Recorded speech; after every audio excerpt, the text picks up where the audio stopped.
أيوة، هنعمل البسطرمة بأسهل وأبسط طريقة. عندنا لحمة مفرومة، وعندنا 4 فصوص من الثوم المفروم، وبهارات بقى لحمة، ومعلقة من البابريكا، وعندنا الحلبة الحصى طحنتها كده واخد منها معلقتين، وملح وفلفل أسمر، بس كده. وابدأ بقى أدعك البهارات كده في الثوم بالشكل ده. هجيب بقى الكبة بتاعتي وانزل بالبهارات وانزل باللحمة بتاعتنا، وابدأ ان انا اسمغها كويس جدا. انا عايزاها ناعمة جدا، وعشان اعزز اللون شوية حطيت لون غذائي، لون بينك او لون احمر، وبدأت ان انا فرمته فرم ناعم جدا.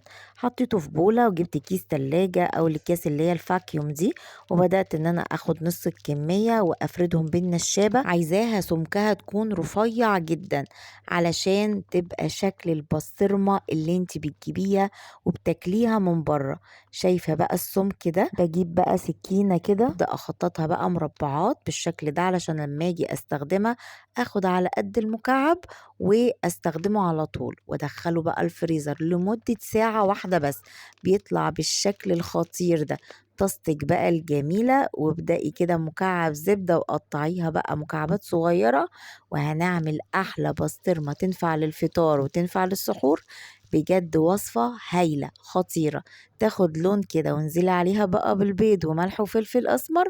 يا سلام على الجمال والحلاوة. تنفع فطار، تنفع في السحور. كل سنة وانتم طيبين. لو عجبك الفيديو لايك وشير.